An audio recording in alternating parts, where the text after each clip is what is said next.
الشاكرين اللهم ألهمنا رشدنا وأعذنا من شرور أنفسنا اللهم وفقنا لما تحب وترضى من القول والفعل والنية رب اشرح لي صدري ويسر لي أمري واحلل عقدة من لساني يفقهوا قولي آمين يا رب العالمين. محترم حضرات، معزز سامعین، محترم خواتین، میری ماں اور بہنوں، پیارے بچوں، آج کی گفتگو کا عنوان ہے سورہ زمر 24واں پارہ. پہلے سے جو مضمون چلا آ رہا تھا سورہ زمر کا سلسلہ وہی جاری ہے، کیونکہ مضمون سورت سے ختم ہوتا ہے، پارے سے ختم نہیں ہوتا. پاروں کی تقسیم سہولت آسانی کے لیے ہے، مضمون کے اعتبار سے ابھی سلسلہ جاری ہے. تو سورہ زمر کا جو سلسلہ جاری ہے اس میں اب پارہ 24 شروع ہو رہا ہے. تو 24ویں پارے کا پہلا رکوع آج انشاءاللہ آپ کے سامنے پیش کیا جائے گا. گزشتہ آیت سے اس کا ربط سنا دوں.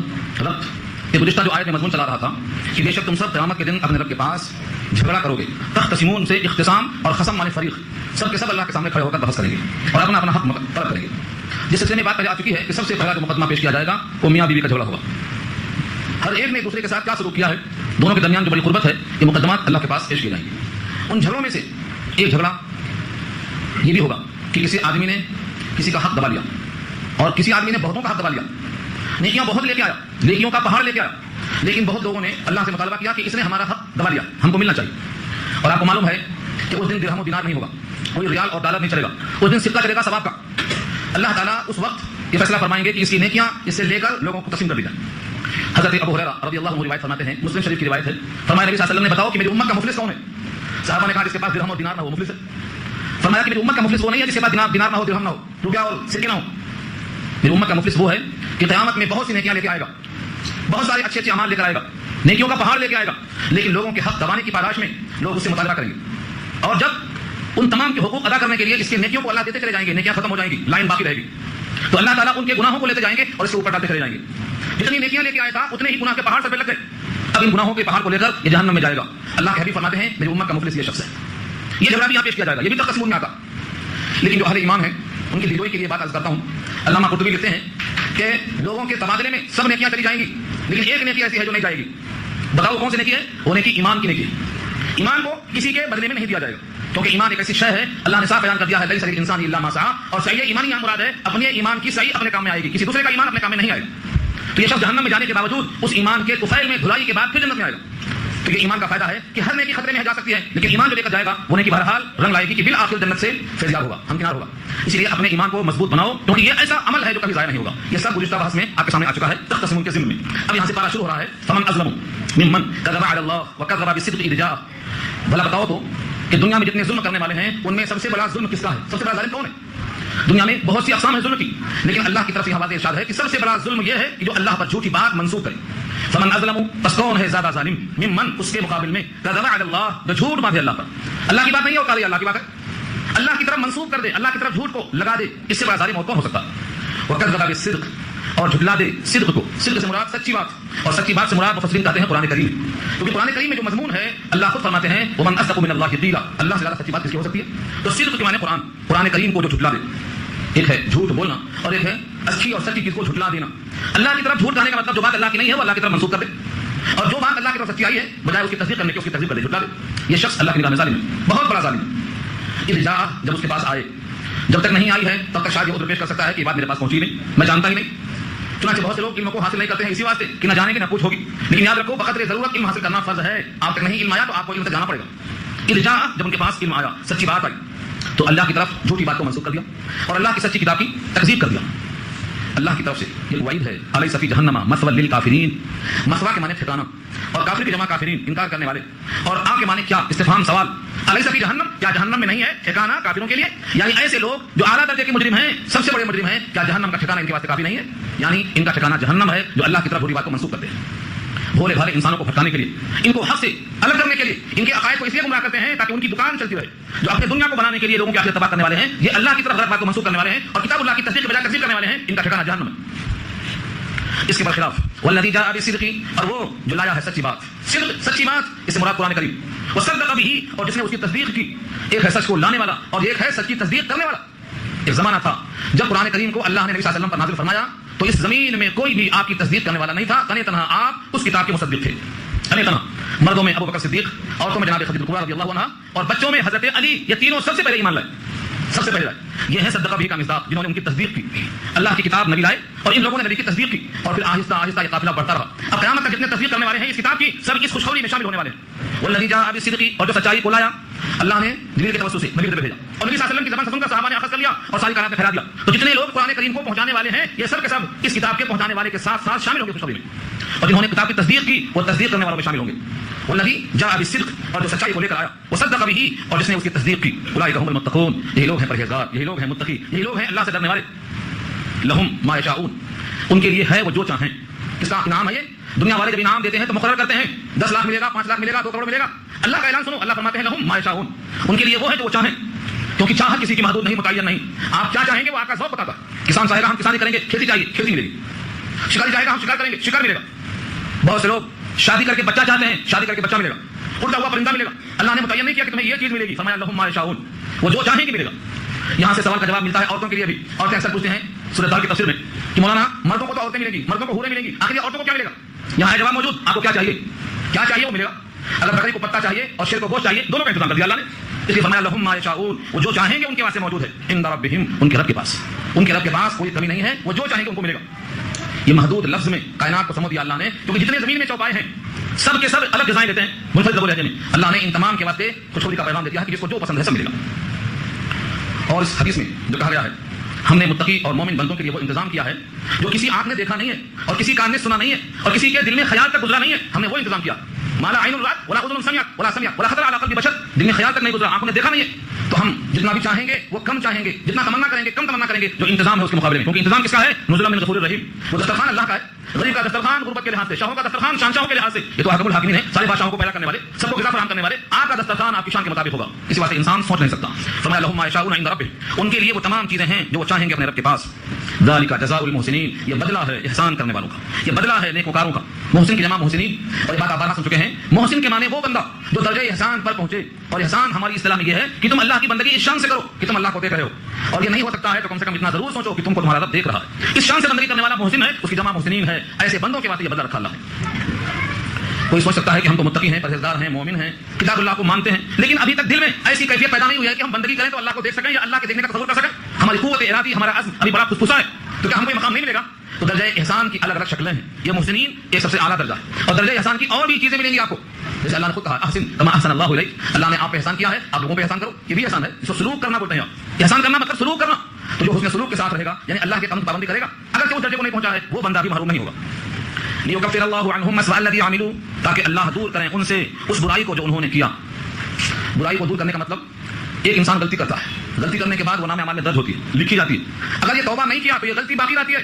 لیکن اگر بندہ اس کے بجائے اچھے کام میں لگ گیا، توبہ استغفار میں لگ گیا، تلافی میں لگ گیا، کفارے میں لگ گیا، تو یہ جو گناہ کر چکا تھا یہ اس کے نام اعمال سے اللہ دور کر دیتے ہیں. تو نیکیوں کا نقد انعام یہ ہے کہ نیکی اپنے مقابل کی برائی کو دفع کرتی ہے.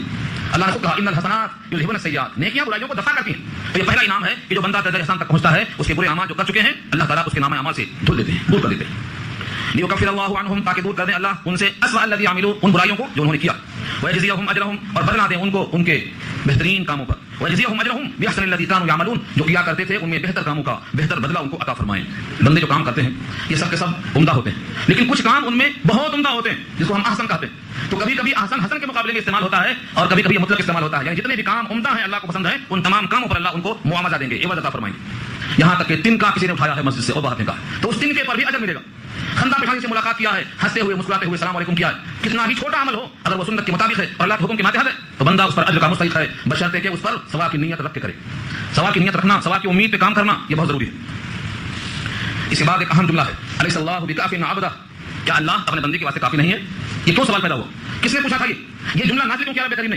کفار قریش نے نبی صلی اللہ علیہ وسلم کو اور آپ کے ساتھیوں کو ڈرایا تھا اپنے بتوں سے اور یہ کہا کہ دیکھو اگر ہمارے بتوں کے بارے میں برا بھلا کہنا آپ نہیں چھوڑیں گے تو ان بتوں کی مار بہت جلد پڑے گی.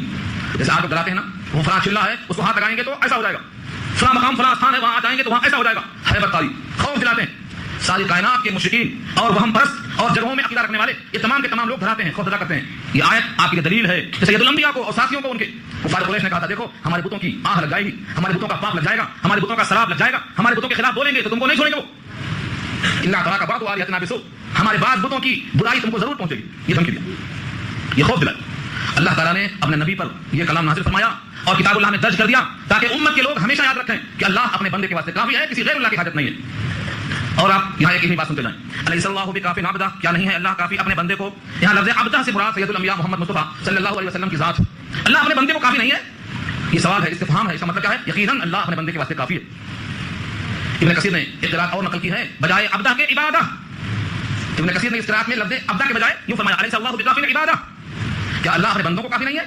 یعنی کوئی یہ کہہ سکتا ہے کہ اللہ صرف نبی کی نگرانی اور حفاظت اور نبی کی دیکھ بھال کرنے کے لیے کافی ہے، یہاں یہ وعدہ ہے، یہاں سارے بندوں کی نگرانی کا وعدہ نہیں ہے، یہ کوئی کہہ سکتا ہے۔ اسی واسطے اللہ تعالیٰ نے دوسرے مقام پہ واضح کر دیا ہے، اللہ کی صفات پڑھا ہوگا آپ نے سورہ حشر 28 میں، ایک صفت اللہ کی ہے المہیمن، واللہ الخالق البارئ المصور له الاسماء الحسنى، یہ رکوع پڑھی آخری 3 آیتیں، اس میں ایک لفظ ملے گا المہیمن۔ المہیمن کے معنی نگرانی کرنا، حفاظت کرنا، ایک ایک بندوں پر اللہ نے 360 فرشتے لگا دیا نگرانی کرنے کے واسطے، وہ اپنے بندوں کے واسطے کافی نہیں ہے، اور جس کی حفاظت اللہ کریں ساری کائنات مل کے اس کو ایک نقصان نہیں پہنچا سکتی، ایک بال کے برابر۔ یہاں اللہ کا پیغام ہے، الیس اللہ بکافٍ عبدہ، کیا اللہ کافی نہیں ہے اپنے خاص بندے کی حفاظت کے لیے؟ وَيُخَوِّفُونَكَ بِالَّذِينَ مِن دُونِهِ، وَيُخَوِّفُونَكَ، اور وہ ڈراتے ہیں آپ کو، خوف یخوف تخویف کے معنی خوف دلانا، ہیبت طاری کرنا، وَيُخَوِّفُونَكَ، آپ کو ڈراتے ہیں، آپ کو خوف دلاتے ہیں، بِالَّذِينَ مِن دُونِهِ، ان سے جو اللہ کے علاوہ ہیں، اللہ کے غیر سے آپ کو ڈراتے ہیں۔ یہاں یہ بات واضح ہو گئی کہ ڈرانے کے لائق جن کو لوگ سامنے لاتے ہیں ان میں سے کوئی نہیں ہے کہ اللہ کے غیر سے تم کو ڈرایا جائے تو تم ڈر جاؤ، تم کو صرف اللہ سے ڈرنا ہے، صرف اللہ سے ڈرنا ہے۔ اس لیے آگے اللہ خود فرماتے ہیں کہ جو اللہ کے غیر سے ڈرے گا یا اللہ کے غیر سے ڈرائے گا اور یا یہ عقیدہ رکھے گا کہ اللہ اپنے بندوں کا تحفظ نہیں کر سکتے، ان تینوں کو اللہ نے ایک کشتی میں رکھا اور فرمایا ومن یضلل اللہ، جس کو اللہ گمراہ کر دے فما لہ من ہاد، اس کے لیے کوئی ہادی نہیں، اس کے لیے کوئی رہبر نہیں، اس کے لیے کوئی راستہ دکھانے والا نہیں۔ یہ تین کس کے لیے؟ جو یہ سمجھے کہ اللہ اپنے بندوں کے حفاظت کے لیے کافی نہیں، جو یہ سمجھے کہ اللہ کے غیر سے ڈرانا درست ہے، اور جو اللہ کے غیر سے ڈرائے، یہ تینوں کے لیے ایک ہی جملہ ہے ومن یضلل اللہ، جس کو اللہ گمراہ کر دے فما لہ من ہاد، اس کے لیے ہدایت دینے والا اور کوئی نہیں۔ اور آگے یہ بھی سنو ومن یہد اللہ، اور جس کو اللہ ہدایت دے دے، جس کو اللہ راستے پر لگا دے، جس کو رہنمائی کر دے، جس کو ایمان کی توفیق دے دے، فما لہ من مضل، تو نہیں ہے اس کے لیے کوئی گمراہ کرنے والا۔ ان دو جملوں کا مطلب کیا ہے؟ اللہ گمراہ کر دے، ہدایت کوئی نہیں دے سکتا، اللہ کسی کو ہدایت دے دے، گمراہ کوئی نہیں کر سکتا۔ مطلب کیا ہے؟ تم ساری کائنات سے بے نیاز ہو جاؤ ایک اللہ کو مان کر، یہ ہے لا الہ الا اللہ، اللہ تمہارا معبود ہے، مسجود ہے، ہادی ہے، تمہارے لیے ولی ہے، تمہارے لیے کارساز ہے۔ الیس اللہ بعزیز ذی انتقام، کیا نہیں ہے اللہ انتقام لینے والے، زبردست انتقام لینے والے؟ الیس اللہ، کیا نہیں ہے اللہ عزیز کے معنی زبردست، اور انتقام والے، اردو میں انتقام کا پڑھا جاتا ہے، اردو میں انتقام سنتے ہیں تو جو بندے بغاوت کرتے ہیں، اللہ کے غیر سے ڈراتے ہیں، اللہ کو ہادی نہیں مانتے ہیں، اللہ کے علاوہ غیر اللہ سے آپ کو مطمئن کرنا چاہتے ہیں، وہ سب کے سب ایسے ہیں کہ ان سے اللہ انتقام لینے پر قادر ہے۔ اس کا مطلب یہ ہے کہ وارننگ ہے، ہم انتقام لیں گے۔ یہ سب کے سب جن کو سجدہ کرتے ہیں، جن کو یہ مانتے ہیں، ان کا حال تو بعد میں پوچھیں گے، لیکن اتنی بات تو یہ ہے کہ اللہ کی طاقت اور قدرت کو یہ بھی تسلیم کرتے ہیں جو اللہ کے غیر سے ڈراتے ہیں۔ اگر ان سے پوچھیں، آپ سوال کریں کہ بتاؤ زمین آسمان کس نے پیدا کیا، تو یہ سب کے سب بغیر زبان کہیں گے کہ اللہ نے پیدا کیا، سب کے سب ایک زبان ہو کر کہیں گے کہ اللہ نے پیدا کیا۔ وَلَئِن سَأَلْتَهُمْ، اور آپ ان سے پوچھیں من خلق السماوات والارض، کس نے پیدا کیا آسمانوں کو اور زمین کو، لَيَقُولُنَّ اللَّهُ، لَيَقُولُنَّ میں جو لام زبر لا ہے تاکید کے لیے ہے اور نون پر تشدید بھی تاکید کے لیے ہے، لَيَقُولُنَّ ضرور کہیں گے اللہ۔ زمین کا پیدا کرنے والا کون؟ اللہ۔ آسمانوں کا خالق کون؟ اللہ۔ یہ کون کہیں گے؟ آپ کسی کا ہاتھ پکڑ کے پوچھ لو، جس کو آپ کافر سمجھتے ہو، مشرک سمجھتے ہو، سب کے دل میں یہ بات ہے کہ جن کو ہم پوجا کرتے ہیں، سجدہ کرتے ہیں، ان میں سے کوئی زمین کا خالق نہیں ہے، کوئی آسمان کا خالق نہیں ہے، سب کے سب کہیں گے لَيَقُولُنَّ اللَّهُ، اللہ کی قدرت ثابت۔ اب یہ بتا دو، ان سے پوچھو کہ تم جن کو معبود میں شریک سمجھتے ہو، جن کو تم اللہ کے علاوہ پکارتے ہو، ان میں سے کوئی ایسا ہے جس میں دو صفتیں پائی جاتی ہو، یعنی اگر مجھ پر اللہ رحمت ڈال دے تو وہ رحمت کو میرے پاس آنے سے روک لیں، یا اللہ تعالیٰ میرے اوپر کسی قسم کے نقصان کا فیصلہ کر دے اور یہ اللہ کے نقصان کو روک لیں، کسی میں یہ طاقت ہے؟ سوال کر لو، دیکھو لفظوں کو، قُلْ أَفَرَأَيْتُم مَّا تَدْعُونَ مِن دُونِ اللَّهِ، کہہ دو بلا بتاؤ تو صحیح مجھ کو، ما تدعون جن کو تم پکارتے ہو، من دون اللہ اللہ کے علاوہ، ان ارادنی اللہ بضر، اگر اللہ ارادہ کر لے میرے ساتھ نقصان کا، ضر اور ضرر ایک ہی معنی میں، اگر نقصان پہنچانے کا اللہ ارادہ کر لے میرے ساتھ، هل هن کاشفات الضر، کیا ہیں وہ لوگ اس کی تکلیف کو دور کر سکنے والے؟ کون کہے گا اس جواب میں کہ ہاں کر سکنے والے ہیں؟ کشتی ڈوب رہی ہے، یہ معبود یاد نہیں آتے، آگ لگ گئی، یہ معبود یاد نہیں آتے، زلزلہ آیا تو یہ معبودان باطلہ یاد نہیں آتے، دنیا میں کوئی انسان صحیح عقل نہیں کہے گا کہ یہ لوگ کام میں آتے۔ اللہ سوال کرتے ہیں هل هن کاشفات الضر، کیا ہے کوئی اس کی تکلیفوں کو دور کرنے والا؟ تو ایک رخ ہوا ضرر کا، او ارادنی برحمت، یا وہ ارادہ کرے میرے ساتھ رحمت کا، عنایت کا، بخشش کا، فضل کا، هل هن ممسکات رحمتی، تو کیا وہ لوگ ہیں اس کی رحمت کو روک سکنے والے؟ جب اس کی رحمت کو روک نہیں سکتے، اس کی تکلیف کو دور نہیں کر سکتے، تو پھر سجدے کے لائق کیسے بن گئے؟ معبود کیسے بن گئے؟ ہمارے لیے سجدہ کیسے بن گئے؟ ان میں جب اتنی قوت نہیں ہے کہ کسی آئی ہوئی رحمت کو روک لیں یا آئی ہوئی بلا کو ٹال سکیں، تو یہ ہمارے سجدوں کے لائق نہیں ہے، تذلل کے لائق نہیں ہے، ہمارے معبود بننے کے لائق نہیں ہے، یہ تو عاجز محض ہے۔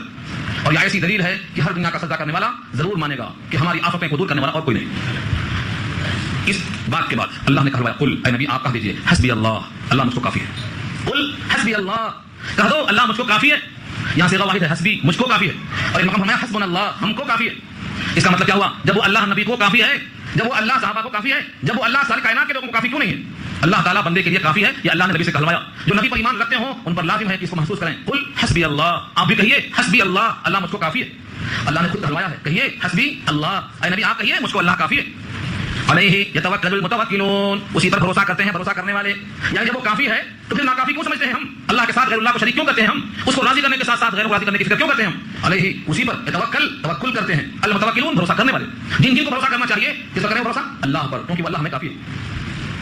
ان تمام دلائل کے بعد اگر کوئی نہیں مانتا ہے اور اب بھی وہ بضد ہے کہ ہم اللہ کے غیر کے پاس جاتے رہیں گے، اللہ کے غیر کی خوشامد کرتے رہیں گے، اللہ کے غیر کو سجدہ کرتے رہیں گے، تو اے نبی ان سے آپ بطور اعلان کے بطور برات کے ساتھ ساتھ کہہ دو قل یا قومی، کہہ دو اے میری قوم کے لوگوں اعملوا علی مکانتکم، اپنے اپنے مکان پہ اپنے اپنے جگہ پہ اپنے اپنے ٹھکانے پر کرو جو کر رہے ہو. یا ایسا ہے جیسے کسی مجرم سے کہا جائے میاں جو کرنا ہے کر لو، تم کو پھانسی ہونے والی ہے. قل تمتع بکفرک قلیل انک من اصحاب النار، تم ہو دوزخ والوں میں سے، مجھے اڑا لو کچھ دن.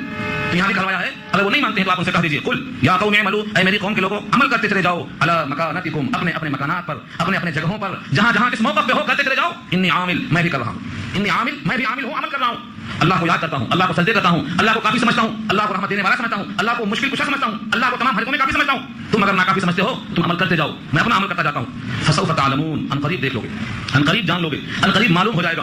کب معلوم ہوگا؟ جب یہ آنکھیں بند ہوں گی اور دوسری آنکھیں شروع ہو جائیں گی. فسوف ترى اذا انكشف الغبار افرس تحت رجلك حمار، جب غبار چھٹ جائے گا، دنیا کی لالچ اور شائنی ختم ہو جائے گی، تب معلوم ہوگا کہ تم گدھے پر سوار تھے یا گھوڑے پر سوار تھے. جس دن چار آدمی چارپائی پر اٹھا کر لے جائیں گے، جب معلوم ہو جائے گا کہ کس عقیدے میں تھے، کس ڈھونگ میں تھے، کس بھول میں تھے، اور کس کی چکر میں تھے اور کس کی بھنور میں تھے. اللہ سے جڑنے والا اس دن خوش ہوگا، اللہ کے غیر سے وعدہ رکھنے والا اس دن پریشان ہوگا. یہ فرمایا فسوف تعلمون، ان قریب جان لو گے. کیا جان لو گے؟ وہ سنا دیا اللہ نے. من یاتی عذاب یخزی، کون ہے وہ جس پر آئے گا عذاب رسوا کرنے والا. یخزی خزیوں سے بنا ہے، رسوائی کا عذاب. کون ہے وہ جس کے اوپر عذاب آئے گا رسوا کرنے والا. ویحل علیہ عذاب مقیم، اور اتر پڑے گا اس کے اوپر عذاب ہمیشہ رہنے والا. مقیم کے معنی دائم، جہنم میں جانا یہیں سے شروع ہو جاتا ہے اور پھر دوبارہ کبھی مہلت نہیں ملے گی. ایک دن کی مہلت نہیں. یخفف عنا یوما من العذاب، ایک دن کم سے کم مہلت ہو جائے درخواست کریں گے لیکن مہلت نہیں دی جائے گی. اور سب کے سب عذاب میں رہیں گے. اور عذاب رہے گا عذاب مقیم، دائمی عذاب جو ہمیشہ ہمیشہ عذاب رہے گا. اب ان وعیدوں کے بعد اور اوپر کی خوشخبریوں کے بعد ایک آخری نتیجہ بتایا گیا کہ دیکھو تمہارے لیے صحیح مشورہ اور صحیح اشارہ، صحیح رہنمائی، صحیح سجھاؤ یہ ہے کہ ہم نے تمہارے پاس ایک کتاب بھیجی ہے لوگوں کے لیے جو سچی ہے، صداقت پر مبنی ہے، حقیقت پر مبنی ہے. انا انزلنا علیک الکتاب للناس بالحق، بے شک ہم نے اتارا ہے آپ پر کتاب. الکتاب میں جو الف لام ہے اس سے مراد قرآن کریم ہے، خصوصی کتاب. اب تک جتنی کتابیں آئیں ان تمام کو لوگوں نے بدل دیا، تحریف کر دیا، ان تمام کتابوں میں چینجنگ کر دیا. لیکن اس کتاب کی حفاظت کا ذمہ اللہ نے اپنے پاس رکھ لیا ہے، کوئی تبدیل نہیں کر سکتا. ایک ایک بچے کے سینے میں محفوظ کر دیا اللہ نے. آپ غلط پڑھیں گے پکڑے جائیں گے، ایک لفظ بھی غلط پڑھیں گے پکڑے جائیں گے. اللہ تعالیٰ نے محفوظ کر دیا ہے. اس کتاب کو ہم نے آپ پر اتارا ہے کس کے لیے؟ للناس، لوگوں کے لیے. لوگ سمجھتے ہیں کہ یہ کتاب اللہ کے نبی کے لیے ہے، بس ختم. یہاں سے سوچ لو نبی پر نازل ہوئی ہے کتاب لیکن للناس کہا، لوگوں کے لیے. ہدی للناس کہا دوسرے مقام پہ، ہدی للمتقین کہا، متقیوں کے لیے نفع بخش ہے. لیکن رہنمائی ہدی للناس، سارے انسانوں کے لیے. تو یہ کتاب نبی پر نازل ہوئی لیکن کس کے لیے؟ سارے انسانوں کے لیے. للناس کہا اللہ. انا انزلنا علیک الکتاب للناس بالحق، بے شک ہم نے اتارا ہے آپ پر کتاب کو لوگوں کے لیے حق کے ساتھ، حقیقت کے ساتھ. جب کتاب حق ہے تو اس کا عمل، جس کا عمل اس کتاب کے مطابق ہوگا وہ ہدایت پر ہوگا، اور جس کا عمل اس کتاب کے خلاف ہوگا وہ حقیقت اور حق سے ہٹا ہوا ہوگا. تول کر دیکھ لو. فرمایا فمن اهتدى فلنفسه، فمن اهتدى فلنفسه، جو ہدایت قبول کرے گا اس کتاب کے ذریعے سے وہ اپنی ذات کے لیے کرے گا. فلنفسه لام نفع کے لیے. ومن ضل، اور جو اس حقیقت سے بے راہ ہو گیا، جو حقیقت کو چھوڑ چلا، فانما يضل عليها، تو اس کا وبال گمراہی کا اسی پہ پڑنے والا ہے. ہم لوگوں کی فکر کیوں کریں؟ کیونکہ ہمارے واسطے حکم ہے اللہ کا، رسول اللہ کا. اگر تمہارے ذریعے سے ایک بندہ راستے پر آ گیا تو 100 سرخ اونٹ پانے سے زیادہ قیمتی تمہارا فرمایا دکھا جائے گا. اس فکر میں لوگ کوشش کر رہے ہیں، ورنہ حقیقت یہ ہے کہ جو بھٹکے گا اس کے بھٹکنے کا وبال اسی پر جائے گا. یہ کیوں کہا نبی صلی اللہ علیہ وسلم سے؟ نبی صلی اللہ علیہ وسلم امت کے فراق میں اور امت کے ہدایت کی طلب میں اڑتے تھے، رات میں بے چین ہوتے تھے، اللہ تعالیٰ کی طرف ہمیشہ متوجہ ہوا کرتے تھے. ایسا لگتا تھا کہ آپ اپنے آپ کو پگھلا لیں گے. فلعلک باخع نفسک الا یکونوا مؤمنین، آپ اپنے آپ کو بھلا لیں گے لوگ ایمان نہیں لا رہے ہیں، اس خوف سے، اس فکر میں. فرمایا کہ آپ کے ذمہ نہیں ہے، صرف پہنچانا آپ کے ذمہ ہے، اس واسطے نازل کیا ہے آپ پر. اب آپ کی اس کتاب کو جو نہیں مانے گا اس کے نہ ماننے کا وبال آپ پر نہیں ہوگا کہ آپ نے کیوں نہیں منوایا، یہ سوال نہیں ہوگا. انما علیک البلاغ، آپ پر صرف پہنچانا ہے. وعلینا الحساب، حساب ہمارے ذمہ، تو صرف پہنچانا آپ کے ذمہ ہے. آپ پہنچا دیجیے، آپ کا فرض پورا ہو گیا.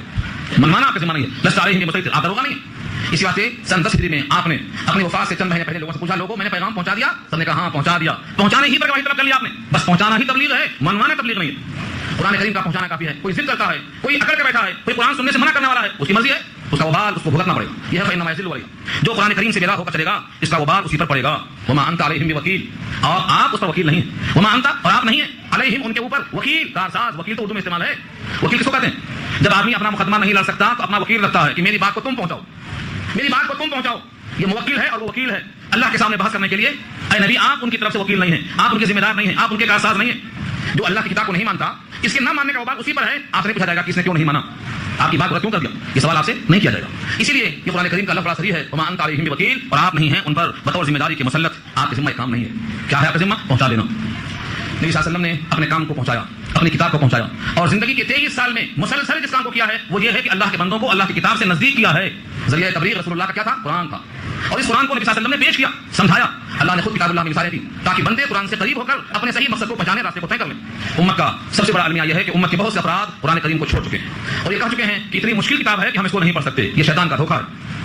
صرف 500 آیتیں ہیں جو احکامات کی ہیں، جن میں قوت اجتہادیہ چاہیے، بڑے علوم کی شرطیں ہیں اس کے لیے، لیکن بقیہ 6666 آیتوں میں سے 500 نکالنے کے بعد جو بچتی ہیں ان کے لیے بہت بڑا دماغ نہیں چاہیے. ہر ایک کو سمجھ میں آئیں گی، ہر ایک کو سمجھ میں آئیں گی.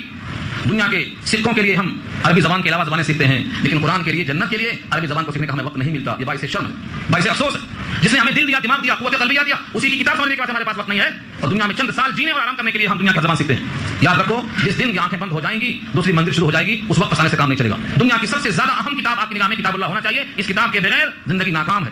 حدیث کے الفاظ ہیں، ومن طلب الہدى بغیرہ اضلہ اللہ. جو قرآن کے بغیر ہدایت چاہے گا اسے اللہ گمراہ کریں گے. گمراہی سے بچنا ہے تو کتاب اللہ کو پکڑ لو اور کتاب اللہ کو حاصل کرنے کو مشکل مت سمجھو. اللہ نے آسان بنایا، بہت آسان بنایا. رکوع الحمدللہ پورا ہو گیا اور ہماری بات مکمل ہو گئی. لیکن آج کا جو پروگرام ہے میں 15 منٹ اس کی وجہ سے آپ کو تفصیل کرتا ہوں تاکہ بقیہ اگلا پروگرام بھی آپ سن سکیں اور سمجھ سکیں.